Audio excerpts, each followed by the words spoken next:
Pemirsa, macetnya Lembaga Perkreditan Desa LPD Bebetin salah satunya disebabkan oleh Ketua LPD Icening Wartana.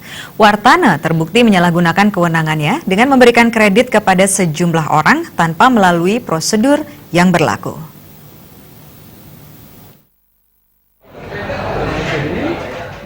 Akibat perbuatannya, kini Cening pun harus berurusan dengan polisi untuk mempertanggungjawabkan perbuatannya.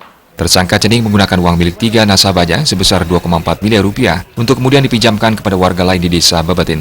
Peminjaman itu diberikan tidak sesuai dengan prosedur yang berlaku, seperti jumlah yang diberikan melebihi batas maksimal, tidak dilengkapi jaminan, dan nama peminjam yang dicatat tidak sesuai dengan kenyataan. Kasat Reskrim Polres Buleleng AKP Mikael Huta Barat mengungkapkan, kejadian itu diketahui karena nasabah tidak bisa menarik uang. Kecurigaan muncul dari masyarakat sehingga LPD pun akhirnya diaudit. Setelah diaudit, ternyata ada temuan kredit fiktif. Di Desa Pakraman Bebetin, ya, PLP-nya tanggal 20 Juli 2018. Yang diduga kerugian setelah hasil audit independen senilai 2,4 miliar. Ya, dengan adanya kredit-kredit fiktif yang dilakukan oleh Pak Wartana ini, ya, kredit fiktif dengan menggunakan nama orang lain, Bu Kadek dan ada beberapa orang lainnya. Jadi total keseluruhan senilai 2,4 miliar. Sementara tersangka Cening mengaku terpaksa memberikan kebijakan berupa meminjamkan uang kepada puluhan warga desa Bebetin atas perintah mantan klien desa Pakraman Bebetin. Mantan klien itu juga menjabat ketua badan pengawas LPD Bebetin, namun ia kini telah almarhum.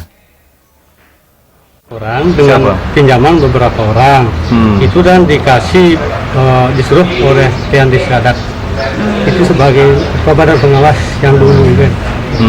Kami waktu itu kan tidak berani, waktu itu kan dia sebagai ketua badan pengawas, dia yang menyuruh itu jangan kalau itu jangan dia diberitahu, saya juga diberitahu jangan menghambat orang ini cari kredit itu katanya. Iya, itu siapa maksudnya? Ada seorang mantan klien desa. Mantan klien itu meninggal. Kini kasus ini masih dalam penyelidikan, tidak menutup kemungkinan akan ada tersangka lain dalam kasus LPD Bebetin ini.